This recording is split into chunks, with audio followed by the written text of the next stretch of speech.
Hi everyone, it's your girl Ruth's Diary, and it's so amazing to be back again.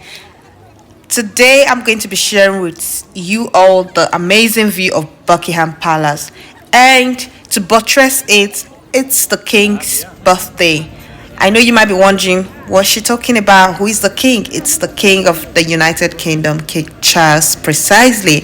And I'm going to be showing you guys everything about this whole palace, what it's like, the architecture, and every part of it. Hey lovelies, just to say, if you haven't got your popcorn with you, if you haven't got your drink with you, go grab some of that now, because this video is going to be entertaining. Get your popcorn ready. If you haven't got your popcorn with you, get your drink ready beside you, because I'm about to give it to you. I'm about to give it to you all. So get ready. Sit down comfortably. Not just sit down, cross your leg if you have to, okay? Because your girl is gonna give it to you, okay? All right, lovelies, let's get going. Let me show you the beautiful Buckingham Palace and all the beautiful architectures, everything. All right, lovelies, let's get going. All right, lovelies, if you've been following Ruth's Diary, the previous video before this video, if you haven't watched it, go watch it, because that was the beginning. That was what led us to this place. That was how we found ourselves to Buckingham Palace. We had a very long walk, but the walk wasn't in vain, because we walked through the Royal Park, which was the Hyde Park, which is adjacent to the Keystone Park. I explained all of this to you guys. I gave you guys a brief history about all of it, how the Hyde Park is adjacent to the Keystone Park. All right, lovely. So if you haven't watched it, rush down to Ruth's Diaries channel. Make sure you watch the previous video before this one I'm giving to you guys. On this very day, guys, there were so many people around. People were taking pictures, videos, and they wanted to honor the king's birthday and see his face. So to find out if we saw King Charles in this video, make sure you watch this video to the end, because the royal guards were too much and the event was magnificent. So watch to the end of this video to make sure you find out if the King Charles of the United Kingdom was seen by your girl. I'm gonna show you guys something special. Aha! All right, lovelies. So here is your girl. I was just feeling the area, taking pictures of myself. You know your girl is paparazzi. Yeah, when I tell you I'm paparazzi, you know that. And yeah, I was having a feel of the environment. It was so beautiful. At this point, I thought I was in the royal family. But come to think of it, who doesn't want to be a royal? Who doesn't want to? If you were given an opportunity to be a royal, tell me you're gonna decline. Of course, no.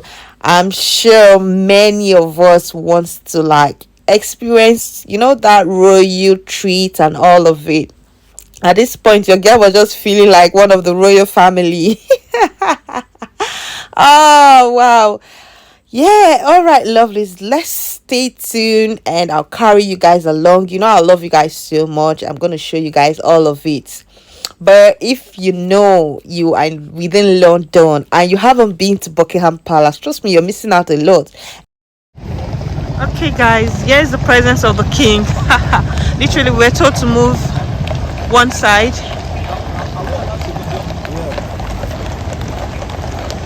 Hey, let's see if we can capture the king.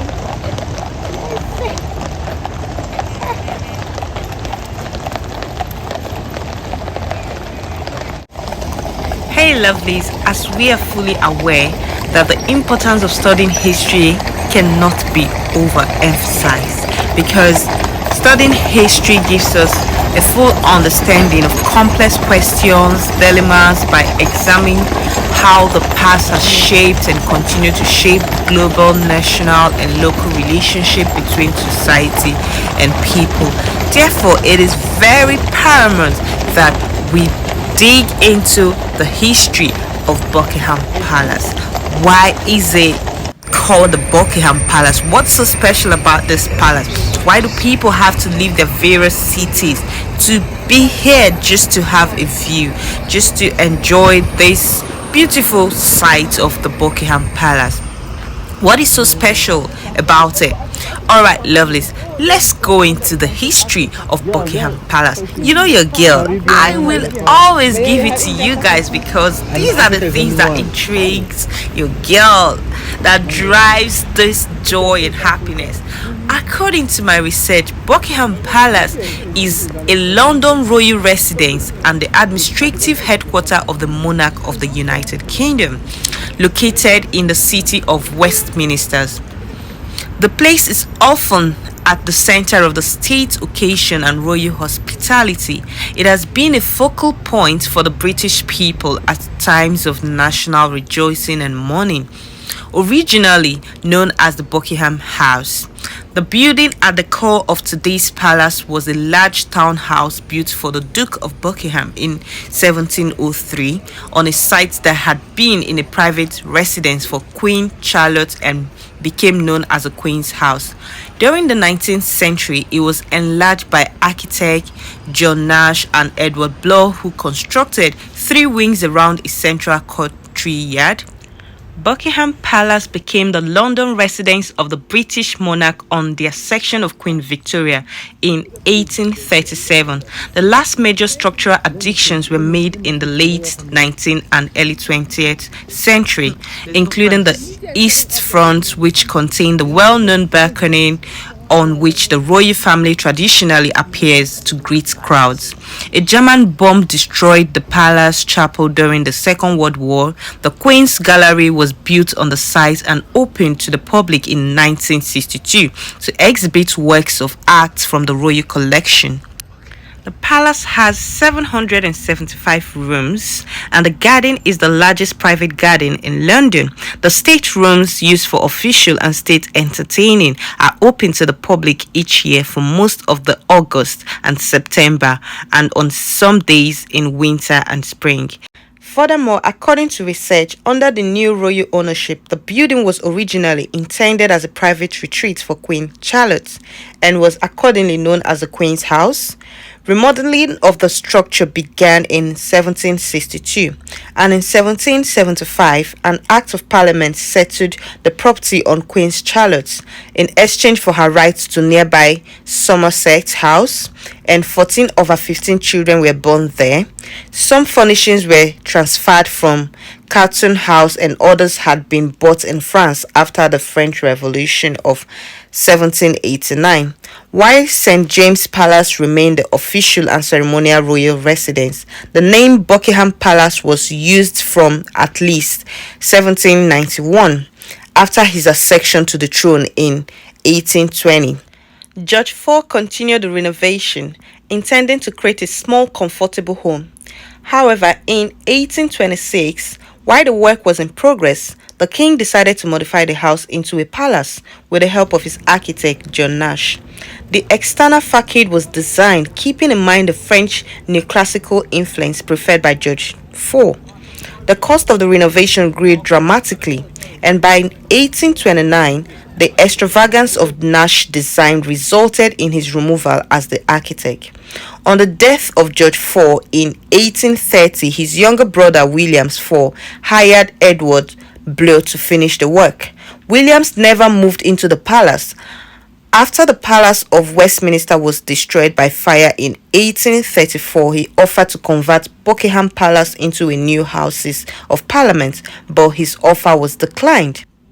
Hey lovelies, let's take a pause from the history and concentrate a bit on this video. From the video you can see the royal guards. They were doing some royal movement for us and we just couldn't help but take pictures and videos. As you can see from the video, everyone seems to be having a good time, and I must say that it was a pleasant visit and it was a blissful coincidence that we were there at that day, at that time, because we just didn't plan it and it happened to be the king's birthday party and it was worth it. Trust me, I'm sure you can see it from the background of the video, guys. It was so magnificent.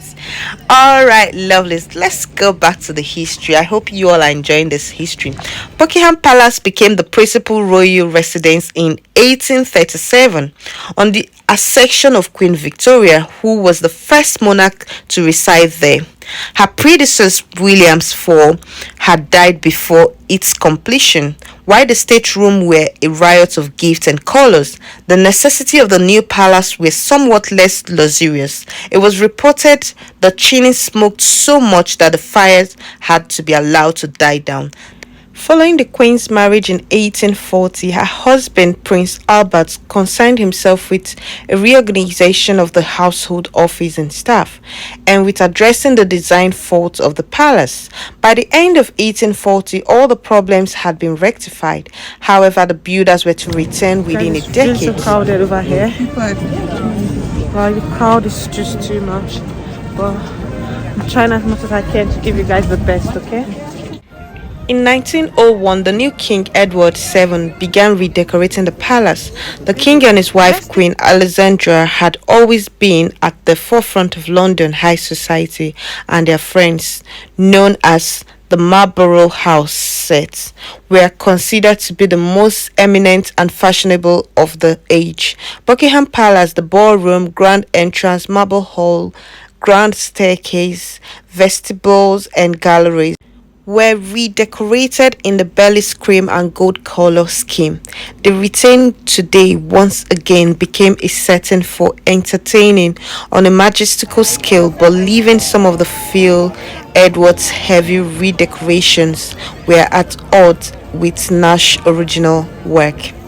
The last major building work took place during the reign of George V, when in 1913 Sir Aston Webb redesigned Blow's 1815 east front to resemble, in part, the new refaced principal facade was designed to be backdrop to Victoria Memorial, a large memorial statue of Queen Victoria created by sculptor Sir Thomas Brooke, erected outside the main gate on the surround constructed by architect Sir Aston Webb.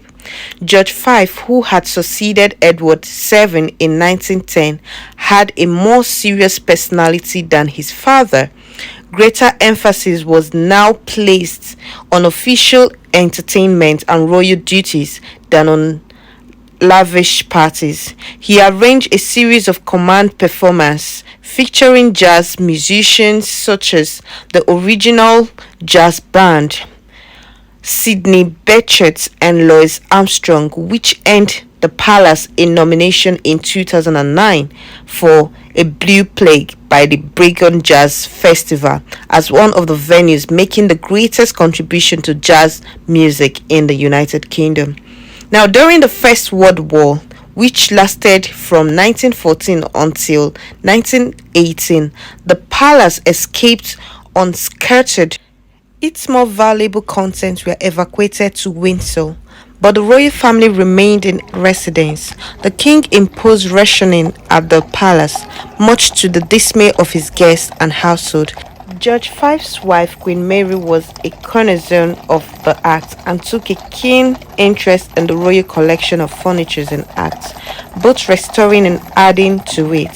Queen Mary also had many new features and fittings installed, such as the pair of marble Empire styles trimming pieces by Benjamin Vollerim dating to it. Queen Mary also had many new features.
Many of the palace contents are part of the royal collection held in trust by King Charles III.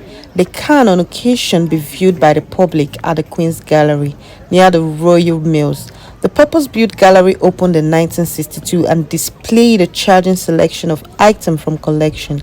It occupies the site of the chapel that was destroyed in the Second World War. The palace was designated a grade listed building in 1970. Each stateroom had been open to the public during August and September and on some dates throughout the year since 1993. The money raised in entry fee was originally put forward towards the rebuilding of Windsor Castle after the 1992 fire devastated many of the staterooms.